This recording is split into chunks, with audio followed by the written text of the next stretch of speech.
Hi, everybody. This is Eric Unger with the Red Lettuce, and tonight I am with Paul DuPont, as always, and we have a new co-host joining us.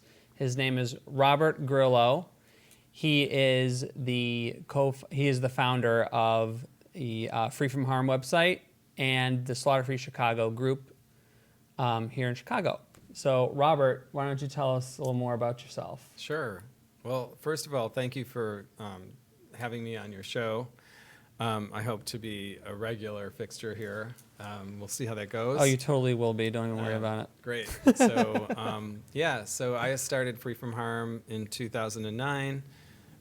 We attract about 2 million web visitors a year to the Free From Harm site.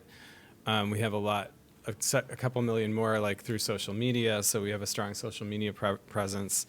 And we started the Slaughter Free Chicago campaign last year, and now it's going to grow to other cities. So we have a New York City chapter, we have a Milwaukee chapter, and there's a lot of talk about an LA chapter because the three largest cities in the country should have a should chapter. Be represented, yeah. Should be represented, yes. So it's pretty exciting what's going on with that, and it's just kind of taken up all my time.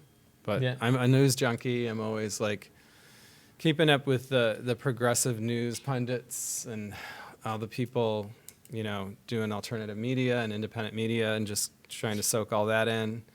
And oftentimes, like, I'll take something out of the news that day and just kind of put my spin on it and put it out there to social media. But I'll see something like something that NPR does, and I'll be like, how whack that is, and I'll have to put my spin on that. So I do a lot of that. Eye roll inducing NPR. Oh my God, they are such an eye roll. I can't even listen to it. It's torture. Yeah. Yeah. Terrible. Yes, I mean, yes, we could sit here and just rant all day about NPR. Definitely. Oh my God, they're so obnoxious. Yeah. So Paul, you are surrounded here by two gay vegan socialists. Yeah, I'll have to represent for the hetero community, I suppose. If that needs representation that much. Right. Yeah, you haven't pushed your life alert button yet. Yeah, I don't. Yeah, I've fallen and I can't get it. All right. Yeah, maybe soon. But yeah, so our first story for tonight, we want to talk about a possible meat tax that's been the possibility has been going around over the world, really, even in Europe, because we already tax things that we use day to day, like gas, buying sugary drinks, cigarettes. Now weed is taxed. And there's been studies that have been done that highlight the benefits of a tax on meat. So there's research that suggests that a tax on red meat could prevent more than 220,000 deaths and save over $40 billion in healthcare costs every year. And this was done by the Oxford Martin program on the future of food. So there's been studies done on this that could have a lot of positive outcomes if this were to succeed. But there's a lot of legitimate concerns about, the meat is something that people buy every day, so putting a tax on that would just be burdensome on working class people that, go to the store and buy these products. But that's true, but with this tax on meat, we would want to accompany it with, let's lower the price on things that need to be subsidized, like fruits and vegetables, because that isn't subsidized. But yet the number one thing that's killing people, which is meat and dairy, those are the things that get subsidized in America, but not the things that could save people's lives and improve people's health and the environment. So, guys, what do you think? Robert, Meat tax or no meat tax? Yeah, I mean, I think the meat tax is a complicated issue. I think from like a public relations standpoint, a meat tax that actually is on suppliers and producers might work in tandem with like a consumer tax. So like in this case, it would be saying like the way it could be positioned is no more corporate welfare. Right. So people generally perceive corporate welfare as very negative. Like libertarians, progressives, people across the political spectrum think corporate handouts and corporate welfare is a bad thing. And so from a public perception standpoint, we might get more people leverage behind a tax that actually tax suppliers and producers to a certain extent in tandem with like taxing consumers. So that's one of the thoughts I had too. And then the other important point I think in considering the meat tax is also considering subsidies in tandem with that, because according to a friend of mine who works at, she's a lobbyist for the Agricultural Fairness Alliance. And what they're trying to do is actually get all animal agriculture subsidies repealed. And she says that there's $38 billion in subsidies to animal agriculture, and this does not include anything that would cover environmental damage. It does not include disaster relief. It does not include extra payouts that we've seen Trump announce, like billions of dollars because of the effects of the trade wars. Like those are all additional billions. So she thinks strongly that subsidies have to be part of this discussion about a tax, because if a farmer gets taxed and then gets a kickback via a subsidy or a break on an insurance policy, then it becomes a wash, So we just have to make sure that we factor in like the subsidy system as well when we're talking about the meat tax. That's where I would have wanted to start also, is like there are a lot of subsidies on factory farms and big ag that can be removed that effectively kind of get rid of that incentive to continue the meat production as it is today.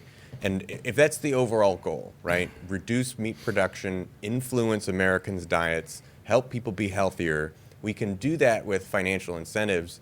And things like value-added taxes or a sin tax, something like a tax that's on cigarettes or on alcohol, if you were to apply that to meat, as a socialist-minded, political observer, I have problems with that because you begin putting the onus on individuals. Even though it's meant to dissuade the use or the consumption of meat, it's still a regressive tax structure. Right. So, and the same argument can be made for additional taxes on producers, although somewhat to a lesser extent, because ultimately what people will argue is, well, more taxes on the production side will lead to increased costs on the consumer side, which I think is fine. Ultimately, that accomplishes the same goal of disincentivizing meat as a primary means of sustenance. So, I mean, it is very much using financial levers to influence public habit.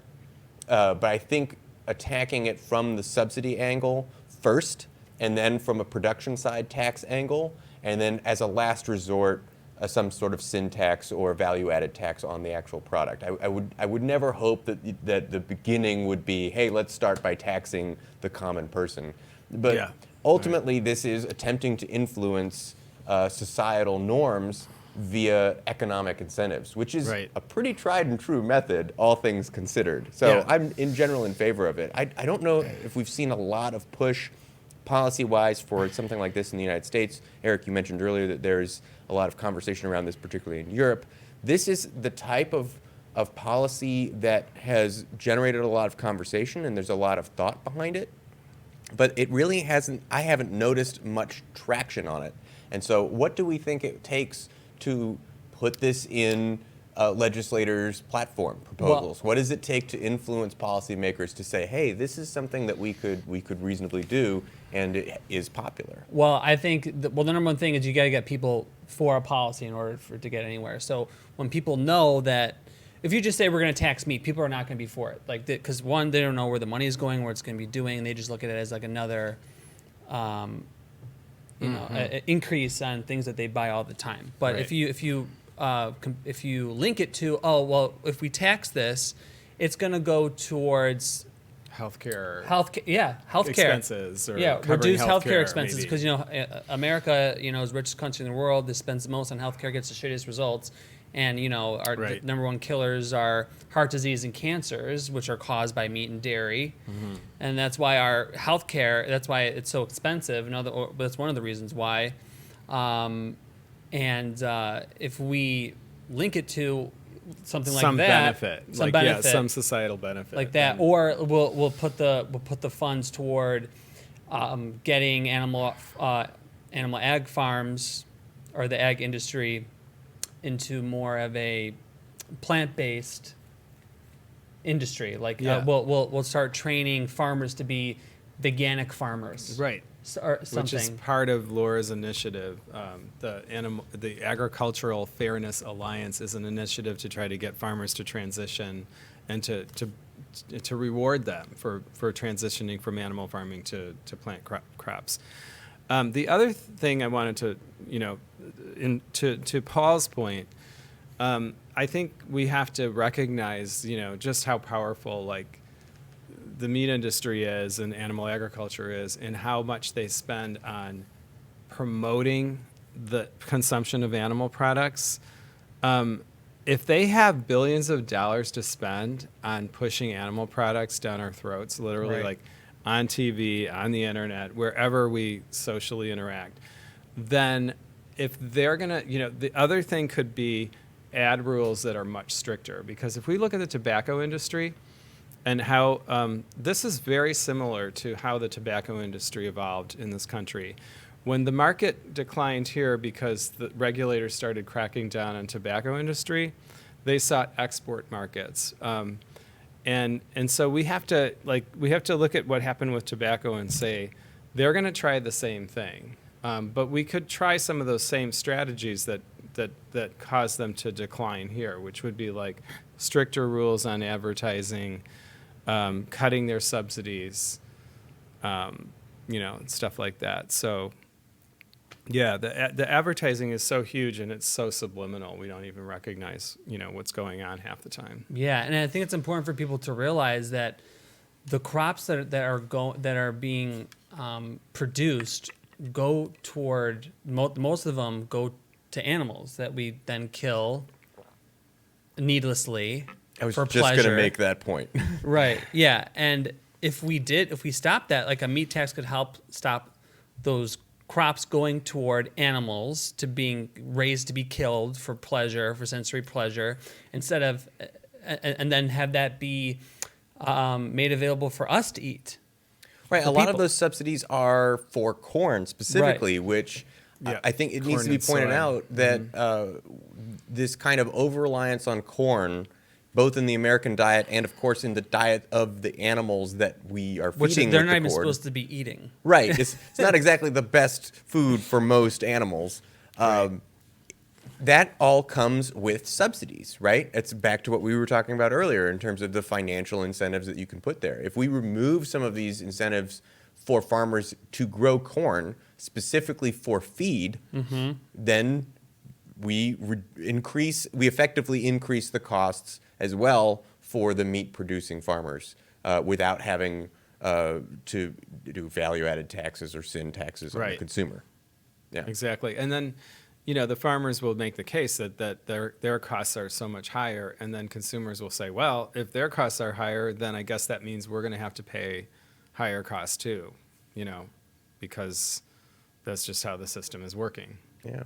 Makes Yeah. that spinach salad look a lot more appealing. Yeah. Exactly. Because right now we're bearing the cost of the environmental and health costs, not Yeah. the farming industry. For the most part, the consumers the little people are actually bearing the brunt of environmental and healthcare costs that have spiraled out of control, largely because of this industry. So they've deferred those costs onto us, and that's got to change. I mean, that's not a just system at all. And yet that's how most systems like this work, is how do we put the cost on the little guy? How do we spread out the cost into a bunch of little nickel and dimes that we can put on everyone else and make sure that it doesn't touch my giant hoard of cash over here, because I got to keep what's mine, all for me and nothing for anyone else. Yeah. It's like the ethos of the American capitalist. Right. Yep. Yeah. That's That's definitely very right. awful. Yeah. So I think there's a lot of value that this would produce, I think. Okay. Yeah, So- I think it's the direction we should go in. Yeah. I think it's a step in the right direction. Yeah, it's a little step. I mean, of course. there's bits of minutia. There are different ways Yeah. it could be done. We can talk about moving the levers here, there, wherever, but doing nothing is doing nothing, Yeah. and this is something, and it could get the kind of results that would be very healthy and beneficial for citizens the world over. Yeah, we're typically not for just reforms or for overthrowing the system. The capitalist system is the disease. These are just the symptoms of the disease. Socialism is the cure to this disease. So that's what we advocate for. But I think this is a step in the right direction. I agree. Right. Yeah. Speaking of steps in the right direction, there is a major protest going on in India. About 250 million people are in the streets. Yeah. This is definitely a series of protests that you've I'm definitely sure heard about we've in the definitely news. heard. Yeah, I'm sure Yeah. ABC, CNN has Wall-to-wall covered this. coverage. Hours of coverage. Just I'm won't sure, stop right? talking about it. Can't stop, right? Just like the biggest protest in history. Yeah, so this is potentially the biggest protest in history, right? 250 million Indian citizens protesting specifically the Citizenship Amendment Act, right, in India. So here's what's going on with the Citizenship Amendment Act. So the National Registration Council is trying to pass this law and has in effect done it in some areas. And just to point out, this is Yeah. Modi. This is Modi's This is- government. yeah. This is a fascist, a Hindu fascist. Yes, Hindu fascist, everyone's favorite Hindu fascist, Yeah. Narendra Modi, is basically trying to say, look, you have to prove via a massive series of documents your Indian citizenship, or it is on the line. We reserve the right to revoke it. And that is being sort of unevenly distributed. So the CIA allows for immigrants from neighboring Muslim-majority countries to achieve Indian citizenship rather easily if they're Hindu, Christian, Buddhist, Sikh, or Jain, but explicitly prohibits Muslims, transgender, atheists, and lower caste immigrants from doing the same thing. So it therefore Wow. constitutes a sharp reversal in the country's traditional secular republicanism. Right. So meanwhile, the NRC is a newly established body that determines Indian citizenship. It can demand any Indian that they provide extensive documentation of their ancestors' birthplaces, something most of India's 1.3 billion inhabitants will likely be unable to do. As a consequence, Modi and his ruling, I'm going to get this wrong, Bharatiya Janata Party, the BJP, is how we normally talk about them. Yes. They now have the ability to question and strip the citizenship and therefore the human rights of large numbers of people at a time. And they have already been doing this. So in the state of Assam, nearly 2 million people, half of them Muslim, have had their citizenship revoked. Many of these newly criminalized illegal immigrants will now be housed in huge detention centers that are resembling those on the U.S.-Mexico border.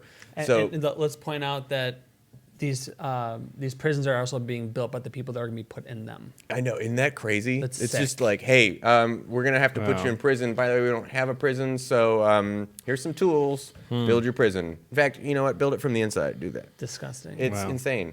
And so it's massive, massive protests of everyday citizens who are saying, this is a bridge too far. You are removing our agency as citizens of this country. It's unreasonable the amount of documentation you want to prove that we're citizens. Can you imagine people who have been living for generations in an area who are now building prisons for themselves because they're, I guess, not citizens anymore because they're, atheist or transgender or something. Yeah. Like, hey, I didn't realize my citizenship was contingent on, like, this is a thought crime now. It become thought crime. Oh, I'm a Muslim. I can't be Indian then. This is what Hindu nationalism, this is the fascistic trend that the Modi camp and the BJP have been pushing for, and they're more or less getting their way. And what's amazing is, as we mentioned at the top of the story, the utter lack of coverage that this is getting in Western press. It seems like the kind of thing that people would want to sort of have solidarity with the people of India and say, no, this is wrong. This is obviously wrong. Why are we standing by and allowing this to happen? And yet, all we can talk about in the U.S. is what's the latest thing that Clinton said about Bernie? Oh, Bernie waved his hands at Warren. Oh, let's talk about the race. Let's talk about the race. Iran's a problem. Hey, how about those protests in Hong Kong? We're dancing around the largest protest movement in the history of planet Earth, which is, I don't know how this is escaping any coverage at all. Like, it's amazing to me. Right. Yeah, I mean, this is just really natural for the mainstream media, because mainstream media is owned by the capitalist class, and their goal is to suppress international solidarity and class consciousness, and that's what they're trying to do by not sharing the story. Right. Yeah. This is why we get the garbage that we get.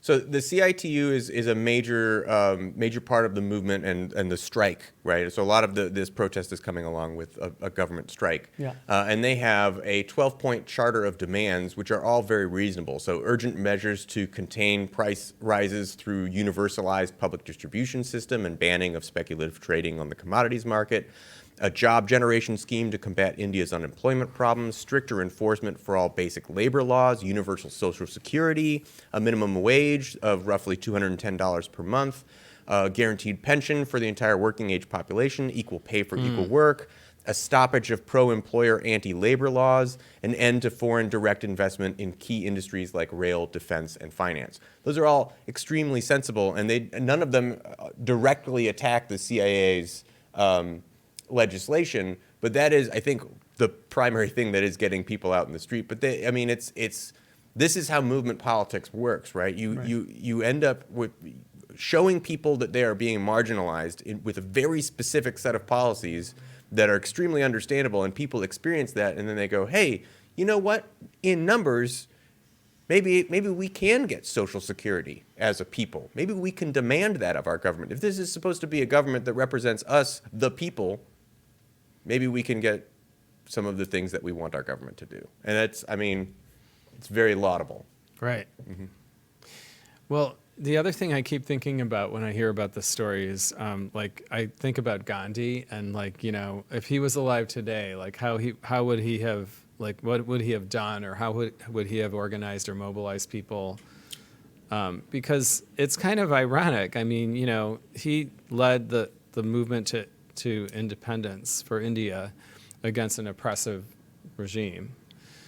And now they have their own oppressive regime. And and they have this tradition of, Gandhi's incredible activism, and how, if he was alive today, or if there are people that follow his movement today, I mean, how would they react to this, and what are they doing? I just love to dig into that to find out who is in this resistance, and are they inspired by Gandhi in any way, and if so, how?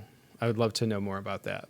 Yeah, from what I've read, I didn't see anything that called out Gandhi specifically, but he's such a major public figure or historical figure, and a national treasure in India, that you have to imagine that there's some of that going along with that. But of course, I think so. When you talk about a mass movement of this size, right, 250 million people, you begin to lose a very solid identity for the whole massive group. You can't paint an entire group that large with a single brush. Right. So I think there are going to be numerous different tactics, political opinions. Sure. But this is what we talk about a lot of the time, is trying to recognize the solidarity that we have with one another, right? Recognizing via empathy that we share this planet, together, Yeah. and we can come together to make it the way we want. And when there are differences of opinion, that's when arguments and discourse arise, and people talk about the marketplace of ideas. That doesn't always win out. Right. But when policies are being put forward that can incite 250 million people, I'm going to keep saying that number. Yeah. It's hard to imagine. Right. It's unfathomable hard to across the imagine. entire subcontinent. It's hard to imagine how many people that just seeing that many people.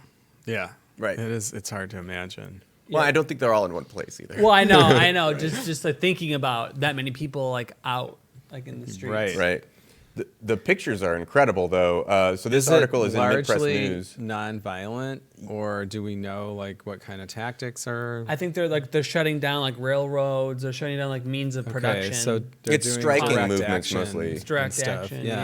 yeah. Okay. Yeah. So I haven't seen any reports of violence or really, to the state of India's credit, I haven't heard reports either of state-sanctioned violence or state-initiated right. violence, right? Yeah, So the likes hopefully. of which we saw after the Bolivia coup, where the But military. they have killed people. They've killed at least 24 people, I think. Yeah. Okay. in India. I maybe missed some of that. They his His government, police, yeah. his police or whatever. They've killed. I think they've killed 24 Yeah. people. But largely, it seems like it's a peaceful. Yeah, 23 killed movement. and over 5,500 detained. It's the detainees that are the big number that people are talking about. So that's the kind of repression. But there's this tweet from Atikur Rahman Siddiqui, Atikur 1989.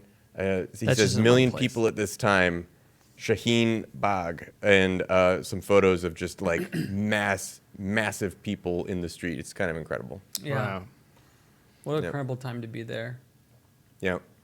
We wish all of the strikers and Solidarity to protesters them. the best solidarity from here in Chicago. I just can't even imagine having a piece of legislation that threatens the citizenship of that many people within a country. Wow. You know what? You enjoy citizenship now. You can vote. You pay your taxes. You follow the laws. You've lived here for generations. We're going to take that away. Just because we don't like Muslims. Yeah, I mean they're doing that not to take it away from what's going on over there in the story, but in here at home they're doing it on the borders here to Iranian people, regardless of citizenship. They're detaining them and questioning them for hours, not letting them in. This is like the tactic of the nationalist right wing governments. It's like this us and them. They create this kind of us and them division, and then everything flows from there, and it just creates a lot of conflict. And I guess the silver lining is that there's like a huge resistance to it. If there wasn't, we would really have to be worried that people were just going along with it blindly. Yeah. Well, I think so. How do I say this? We have a sense of solidarity with the movement that's going on in India for the reasons that are on paper, and here we sit from afar, kind of, wishing them the best, and at the same time, you just kind of got to wonder what ends up happening. This is a fascistic government that has very neoliberal leanings, and as much as we hope that they have success, they are putting themselves in harm's way, and this could explode and become much, much worse. Oh, God, And yeah. so, you want to encourage those that are brave enough to go on strike and to tell their governments what they want them to do and how they feel and that they're being oppressed. And at the same time, you're just like, It's scary. please don't get hurt. Please Yeah. don't get hurt. Yeah, I think it's almost safe to say that none of these fascistic or these dictatorships won't fall unless the U.S. empire doesn't fall first. Because, again, I think it's good to remind people that the United States funds and supports 73% of the world's dictatorships, and none of those dictatorships would last without the United States, because the United States is the empire. It's controls the world pretty much. So without the funding, you're not going to have a government like that standing with the Right. people. Well, in the that's a streets. red flag for me when because the U.S. government supports so many dictatorships, as soon as the U.S. government starts saying, that guy over there is a dictator, he's bad, and the people don't like him, and that's why we need to go to war over there, and that's why we need to support this new opposition government that's going to make everything better, I just go, hang on. Saudi Arabia is like our biggest ally in the Middle East. Right. Now is the time for us to get mad at some unknown dictator that we haven't heard about before. Right. Now we're mad about it, but you're not mad about Mohammed. They bin use Salman. the term very lightly. Yeah, they use it. They use it when they want to topple a regime. Yeah. They want The to, meaning, really. install a puppet government in a foreign country that is not giving us the deal on natural resources that we want. That's essentially what it is. Yeah. And that's why we're not hearing about this now. You're not going to hear American pundits say, "Oh, Modi's a dictator. He's fascistic. He's doing these things. The people are rising up." It's because India is a major trading partner with the United States, and we are very, very happy for them to oppress whoever they want to, as long as we get good trading deals. We have a good partner in that region of the world, et cetera, et cetera, et cetera, et cetera. It's very zero-sum thinking about geopolitics. It's very self-serving of us. Let's face it. It's all about our own interests. We don't really care about the balance of, anything in the world. Yeah, I mean, imperialism isn't just a policy. It goes hand in hand with capitalism, because in order for capitalism to sustain itself, it has to go where it needs to endlessly expand and to extract profit at wherever possible. And that's why you can't just challenge capitalism and not imperialism. They go together, and that's why you got to challenge both. Right. Yeah. Definitely. They're all intertwined. Yeah. All of these policies, they're all intertwined. All of them. They all are. Yep. Yep. It's the system. Should we Let's do some more solidarity. more solidarity? And we'll bring it back to the States with our solidarity with the Mothers for Housing. This is a group, a revolutionary group. They have been occupying vacant homes in Oakland, California, that have been vacant for years.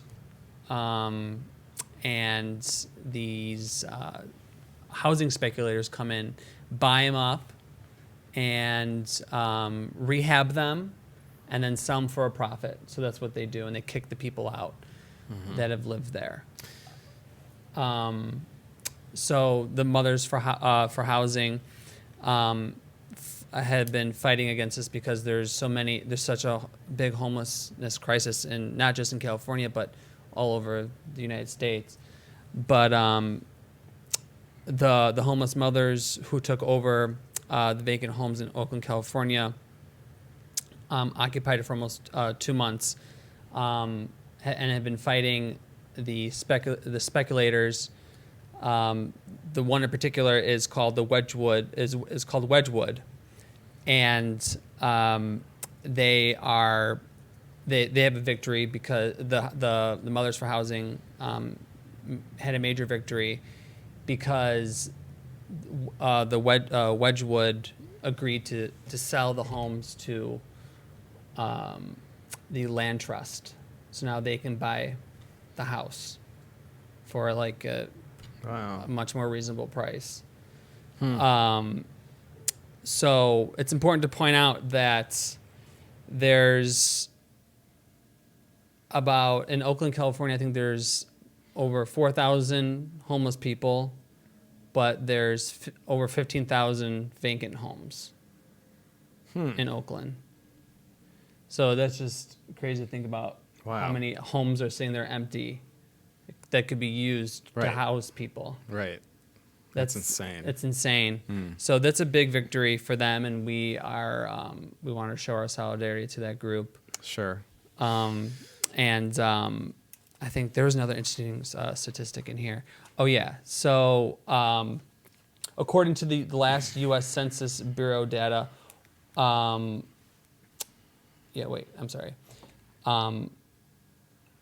house flipping has led to rapid gentrification, which then in turn led to widespread displacement of black residents. In Oakland, 78% of the homeless population reported that their last place of residence before becoming homeless was within the county limits, and 70% were black. Wow. So this talk of, okay, so first of all, rent, the idea of landlords, it is a very quintessential topic for socialist thinking to tackle, right? And it reminds me of a quote that I'm going to try to paraphrase and may very well botch, but it goes something like, capitalism is treating things that are unlimited as though they are scarce. Right. And treating things that are truly limited as though they're unlimited, right? When you externalize, pollution and things like that, it's just like, there's a bunch of water in the ocean. We can dump as many toxic waste elements as we want. That's an unlimited thing. Oh, you need to stay in this building? Oh, well, it's so limited, the use of this building, that you're going to have to pay us money on the regular, monthly, for you to stay in this spot because it's so limited. So limited. And we look at something like that and say, boy, there's a lot of empty homes in Oakland. And, you got landlords going, how dare these people be squatters in this empty house that no one was using? Well, you're treating a very abundant resource as though it's extremely scarce and charging people through the wazoo for it. And you talk about home flipping as gentrifying neighborhoods. Yeah. How many people are buying those houses hoping to rent them out at higher than normal rates? How many people are buying those houses at inflated rates and then actually moving there, right? The statistics behind the number of houses that remain vacant in this country compared to the homeless population in this country is insane. Like, I think there's more than enough for one house for every homeless person there is in the country. You know what makes people not homeless? Homes. Homes makes people not homeless. That's it. Yeah. It seems And like such an obvious solution. It's actually costs less to house people than having shelters and putting them in prison. Right. So it's just like, but again, it's all for profit. Again, like capitalism needs to make profit, so it needs to make oppression profitable. So like making things that are basic needs, like housing, that should be a human right, they need to commodify that, because that's a way to make money. Yeah. And the other thing that comes to mind for me is, how like we think that the private, like the free market system is like, there's this myth that the free market is the most efficient system and that it uses resources in the most efficient way Something about an invisible hand. Yeah. And that government bureaucracy is, of course, like the worst at handling resources and productivity. But, you look at statistics like that, the proportion of homeless people to available properties, and you realize that this free market system is just a farce. And another example of that is like the dairy industry dumps 400 million gallons of milk at the end of each year, and then what does the USDA do? They go in and they bail them out. They buy up stockpiles of their cheese, millions of pounds of cheese, to offset their losses. So that's corporate welfare. That's okay, but it's not okay to help homeless people. Right. It's not okay to help people find a home. That would be way too basic, right? Oh, well, they're not the job creators. Apparently not. Yeah. Yeah, this is the kind of thing. There's so much about socialistic thought is tied up into this, and I kind of want to tag on a little bit of your comments on free market. I kind of push back on the idea. It's almost ingrained in Americans that capitalism equals free market. Like, that you cannot have free markets without capitalism. They're intertwined. They're the same idea. And they're not really, right? Having free markets is not an exclusive trait of capitalism. Right. You can have markets that exist outside of capitalist structures. You can have markets and free markets that exist within socialist systems. It had it in slavery. They had it in feudalism. They had. Yeah. So that's just one of those little things that I kind of push back against. Yeah. Is that we've so co-opted things, and this the invisible hand of the market will always make everything right is such a fallacy, particularly because as you rightly point out, that there's subsidies and we prop up businesses, and we kind of leave the everyday person out to dry. And the other thing that's interesting, and this is a difficult question that I continue to struggle with, and I don't know where I land on it, but it's a little bit of the heart and soul, right, of socialist thought. Do we, if we are going to say, okay, capitalism is a problem because it only has incentives for the profit motive, and it does not have empathy for humans, and that's what leads to housing shortages like this, and very tiny victories where squatters finally get the ability to now pay for the house that they've been squatting in. So there's this, okay, government is bad. Can we separate government from, so government can't do things perfectly. Government's inefficient, blah, blah, blah. Right. And it has bureaucracies and there are vulnerabilities. At least we elect them. Right. And they're accountable to somebody. Exactly. I mean, rather than no one. Right. So, but the counter to that is, so if you were to say full state control of the markets, that's a sort of communistic approach, is to say, well, the government will distribute resources properly, and we will have a government control of these various industries. Yeah. The counter to that is anarchism, which says, okay, we don't want capitalism because that has no empathy for people. But there are problems by giving all of the power to the government because there are nefarious actors. There will be abuses of power. Right. It could lead to a Mao or a Stalin type situation where you have this very steep hierarchy of power and you end up with an authoritarian. Nothing about communism was about giving one person ultimate power. It was about empowering everyone and this very egalitarian, very flat kind of hierarchy. And early attempts at that ended up with things like Stalin and Mao, where you have this very steep, hierarchy. And so that's where anarchism comes in and says, okay, we can't give it to the state. There must be some other way of doing it, like anarcho-syndicalism. We'll have syndicates of various industries that can work together. We have this, that, or the other. Right. There's anarcho-communism. And again, this is something that I have not made up my mind about. I don't really know what the answer is. And it's something that maybe we'll work through slowly but surely on this show a little bit. But okay, if we're not going to basically have a capitalist structure that lends itself to landlords exploiting individuals, and we don't want to have some sort of authoritarian communist structure, how do we bridge that gap? How do we have a functioning government that does things that are beneficial for the people without allowing it to become authoritarian? How do we keep some of those anarchist kind of thought in there? The extent to which we maintain like a people's government, it depends on like the participation of the citizenry. Yeah. To the extent that we participate, then we control it. Right. But when we start getting complacent, I think that's when authoritarianism finds a way in, and it can kind of just completely poison. I'm a big fan of direct democracy, right? Well, ballot initiatives and things like that. I think the thing we have to really pay attention to is what worked and what didn't work, what was done and what wasn't done then. I think there's a lot of misconceptions with like figures like Stalin and Mao. I think there's a lot of lessons to be to learn from them because they did bring a lot to the table there for socialism and Right, I don't mean to completely diminish everything from early communist experiments. Right. No, I know you're not. I just want to like make that statement for those that are watching, because we try to keep an open mind here about different tendencies and political leanings, like on the socialism and communism spectrum. So we really tried to keep an open mind and really, as Marxists, we have to. As Marxists, we have to really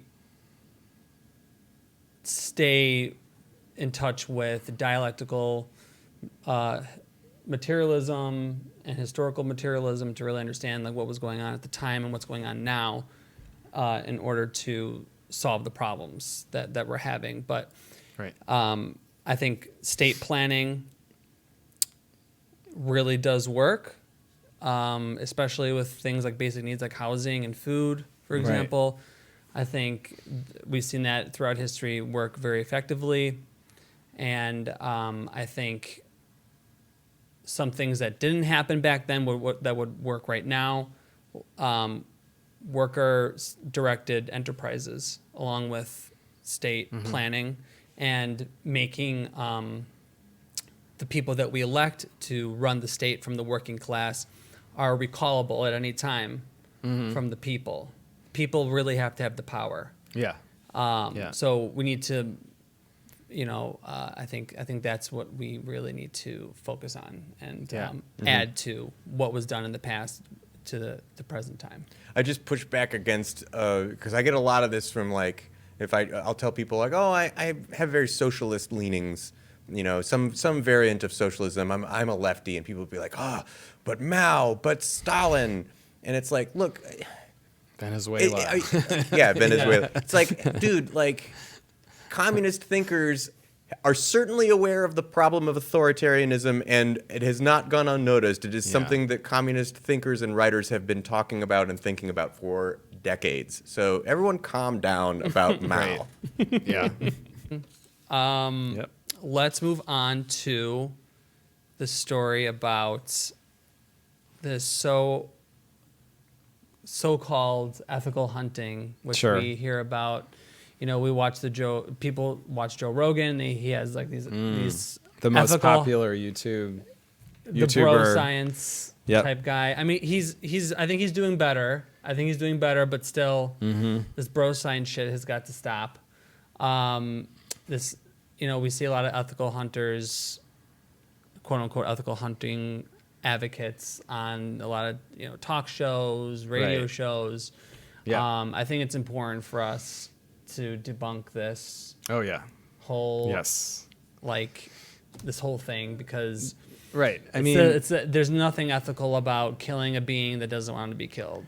Well, what's interesting is the reality is that only 5% or so of the population actually hunts, and the numbers are declining all the time. So the fact that we see all these high-profile celebrity hunters and all this talk about ethical hunting and all this is really interesting because it reveals that there must be something more to this. Because if there's only 4 or 5% of the population supporting this, then why would there be so much coverage of it? Right. The reality is that most of the public does support hunters because they believe in the hunting myths and narratives. Now, I want to give you a case in point from NPR back in December. The Holy Grail. Yes, NPR, which, the Here and Now show. It's like one of the most popular shows. Bastions of truth. Yes, and this is real journalism here. So the topic of the show was to educate us. It was to talk about how animals handle disasters and how they can survive them and how they can't. Some can't, some can. But they just kind of glibly introduce the guest who's going to be the expert, the alleged expert on the subject. And who's the guest but none other than Steve Rinella, who is the host of the Netflix show Meat Eater. And they just kind of slide his name in. Seems legitimate. As if like, oh yeah, this is perfectly normal. No, this is not normal. This is somebody who has no background in animal ethics. Typical or behavior, NPR style. Right? So it was just so appalling to us, but this is typical of what we're seeing now. I'm afraid we're going to see a lot more of it. And so I looked into, last year I did some research into Wisconsin's hunting industry because I read a story that the state was going to invest close to $2 million in a pheasant hatchery, a pheasant factory farm hatching chicks. And I thought, wait a minute. Okay, so I need to look into this. So I called the DNR officials. I questioned them. They were actually pretty transparent. And what I came to find out was that taxpayers are, even though only 15% of the population in Wisconsin hunts, taxpayers were paying for most of this $2 million pheasant hatchery. And so just so you understand, what they do is they artificially hatch thousands of baby chicks, and then they raise them in captivity, and then they send them to the 300 or so private game farms all over the state. to release them in what's sometimes called canned hunting environments, where it's really easy target practice to kill these birds because they can't fly, they're so tame, they're not afraid of humans at all. They end up on the side of the roads because they don't even know what the danger of a car would be. Wow. So they'll go right out into a car. So they release thousands of these birds, and taxpayers are paying this. And I was so floored to hear about this. So then comes the justification from the Department of Natural Resources. And what they will tell you is that these programs raise money for habitat restoration.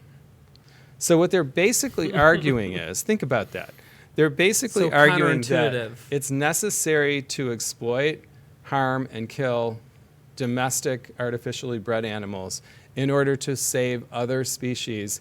But we're displacing those very species by introducing these invasive species like these red ring pheasants, Yeah, where do they which come are from not originally? even indigenous to the region. So they're displacing all of these They're other from native Europe, birds. right? They're like a European. Yes, just like wild feral hogs were introduced for hunting Nonsense. in colonial, in European colonial times. They introduced feral hogs here for the purpose of hunting, and now they're completely out of control. But so this is what we do. Like we have every piece of land has to have a commercial value. Like we have to make sure that money can be made on everything, even in the case of like if we're going to restore land. We can't do it just to restore land.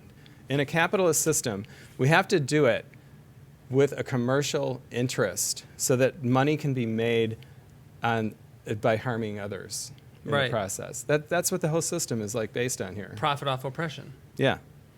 And we haven't touched on it yet, but there's a confluence here with sort of the Second Amendment rights arguments, right? About we talked about it a little bit before the show, that hunting is conflated with self-defense as like, oh, we got to keep our guns. And then there's something about this. You mentioned the myth of hunting, right? The myths that surround the ethos of hunting, that somehow that works for Americans. Somehow that strikes a chord, and we're like, oh yeah, we got to protect all those hunters, all 4% of them. Right. Why do you think that is? Is it just straight disingenuous? What's going on? It's the biggest lie in the hunting narrative is population control. Right. The idea that if we don't regulate their populations, they will spiral out of control. It's all based on fear mongering. Yes. So if we don't control them, they will control us, and they'll take over our lands, and they'll become a nuisance in our suburbs. Oh, it's like the whole like immigrant thing. Like, if they come here, exactly. then they'll overtake us. It's like Yeah. a fear mongering tactic. But it's replacement theory, but with animals. Exactly, and but that's why even animals are worse- interlinked with human oppression. Even and worse racism. than that is we are there are in Wisconsin alone, there are over 375 deer game farms where they artificially breed deer to release into areas that become problems for in urban areas because people don't want deer eating their gardens and stuff. So they're doing it to create new stock. So these are not animals that need the whole animal population control thing is BS. Right. Because if they really cared about population control, why would they be breeding hundreds of thousands of animals and releasing them That as tame animals? that aren't even like native to here. Yeah, it's ridiculous. So we have to question that. Yeah. Every time someone says, "Oh, we have to do it because we have to control their population." Oh, I know. Here's an idea. How about you reintroduce the predators, the natural predators, to counterbalance exactly. what it's nonsensical. No, we what kill they're them doing. off too because also hunting is tied in with animal agriculture because we want to be able to give ranchers and farmers the possibility of raising domestic animals without certain wildlife species threatening their domestic livestock. Because that's impeding on their profits. So then it all works in tandem. Then, there's a hunting industry. We can create a hunting industry out of that to kill off the wildlife that get in the way of their domestic animals. Get in the way of their profits. Right, so wait, if we didn't breed the animals, we wouldn't have to have the population controlled, and we would sell less guns to the hunters. Oh no! Oh, no. That would be, no! That would be capitalism's demise. Exactly. It's crazy. It's so crazy. I'm from Michigan, which is a pretty big hunting state. And I have friends I grew up with that I know are hunters.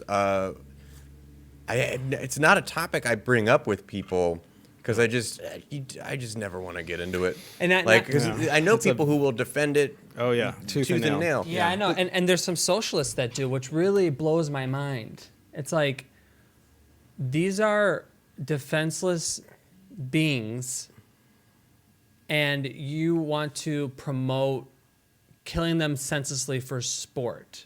But some might say, oh no, well, I eat them. Well, you don't live in a hunter-gathering society. There's a fucking grocery store down the street from you, probably. Right. It's not like you live on what you hunt. Come exactly. on. I mean, I know it's a fantasy you have, but it really doesn't exist. Come on. It's really non-existent. And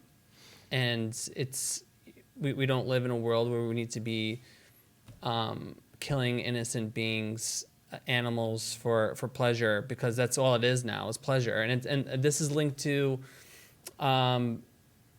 psychopathic behavior. Right.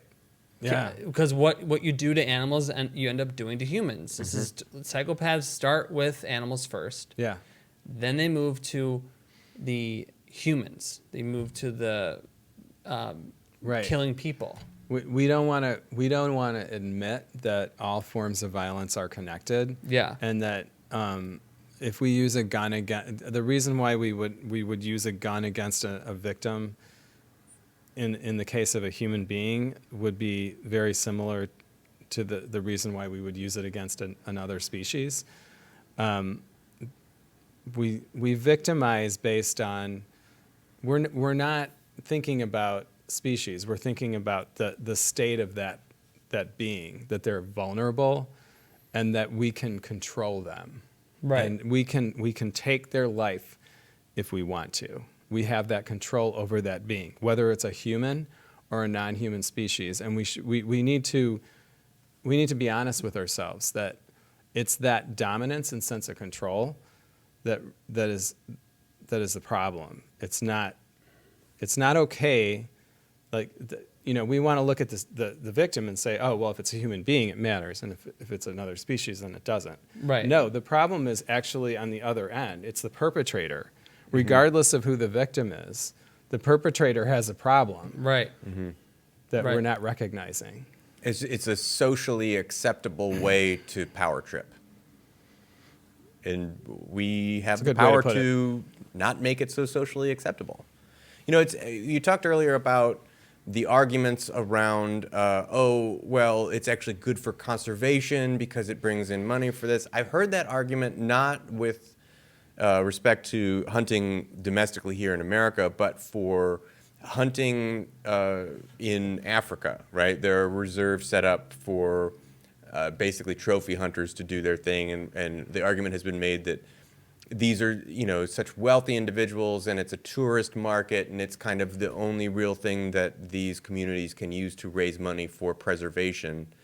And I just have to scratch my head and be like, how much active preservation, how much money does preservation take? Like, what are you spending like your money? Like, you're inviting people to come kill some of the animals.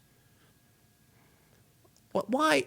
Just spell that out for me, why you need money to let the animals be free and stuff. Well, what a statement also that has on, if we're saying that's the only way that they can generate income from our culture. Yeah, what does that say about us? Really say about us? That the only way we can sustain them or help them is by trophy hunting. Yeah, that's enabling a really disturbing statement. Yeah, they're psychopaths to go do their trophy hunting. And now look what they've done to make it more marketable. Ethical hunting. They have to put ethical in front of hunting now. Right. To make it more humane, which it's not It's a smoke screen. It's a smoke screen. It's Yeah. a marketing tactic to make you feel better about what you're doing. To think, oh well, I'm helping the environment by killing living things. Right. That have been put here by corporations. Just stop reading them. Yeah. I mean, that's the solution. It's just nonsense. If you just stop and think, like it's just you're not doing what you think you're doing. You're actually making the problem worse. You're making the problem worse. Yeah. Not solving anything. You're perpetuating violence in our society. And it's causing environmental harm as well, and it's also there's victims involved, and they happen to be non-human victims. They're animals that are sentient and have consciousness and want to live and don't need to die for your pleasure, whether it be for taste or for thrill, which is a sick thrill. Right. We often don't even think of this though, but like animals have complex social units. So they have like families, immediate families, and then they have, larger extended families. And each individual plays a role that could be really critical. So, by killing that mother or that patriarch or whatever, Right. You're throwing off their entire social balance Yeah. of relationships with others. We don't think about that. We think we're the only ones that have those complex social. But every animal that lives in large groups has to have complex social skills to be able to like interact and cope with others. And we throw off that balance when we kill one, and then there's babies left as orphans, or it's just we don't even think about the consequences to the others that live. Yeah, So. I agree. They're completely removed from all that. So. All of that said, I really like Joe Rogan. Oh yeah, I mean I like him. I just think that he seems to have a really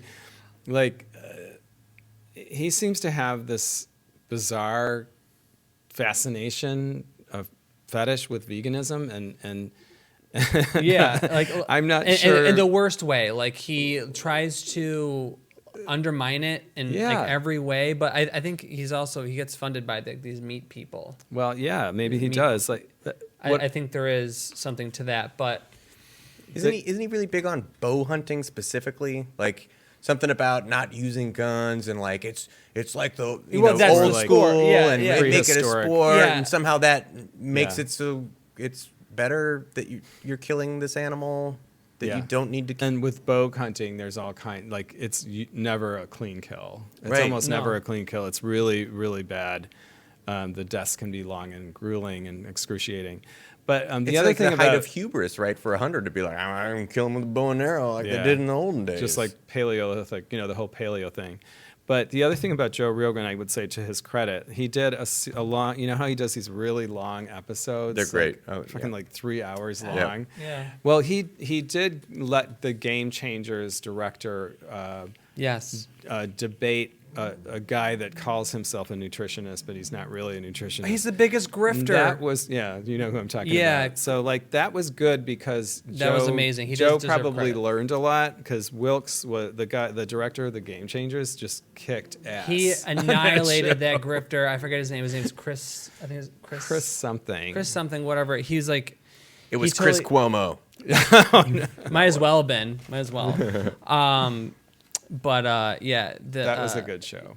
If was a you guys good are show. watching and you want to watch a show on Joe Rogan, an episode, watch the Game Changers guy debunk all the bullshit that guy, was it Chris Kresser? That sounds Something like that? Yeah, that sounds familiar. Totally- That sounds right. Because he went on that guy went on Joe Rogan previously and tried to debunk the movie, and then so Joe Rogan had the guy who made the movie, Yeah. Wilkes, come Wilkes. on and He was totally fierce. blow him out of the water. Like, here's what you got wrong. There's all your shit's bullshit. Boom. Yeah. That was amazing, and that's a good movie too. Watch Game Changers. Yep. I recommend that. All right. I think we can wrap it up. All righty. But yeah, so thank you all for watching. This is the Red Lettuce. My name is Eric. This is Paul. This is our new co-host, Robert. Robert, why don't you also let our viewers know where they can find your work and the groups that you have. Yeah, sure. So I have a personal site at robertgrillo.com, and our campaign to end slaughter in Chicago is at slaughterfreechicago.com. And then our nonprofit site is freefromharm.org, and there's 500 plus posts and news stories on all kinds of topics that are of interest, like to environmentalists and people concerned about animal issues and all that. So check out freefromharm.org too. All right. Well, thank you guys, and we'll see you next time. Bye.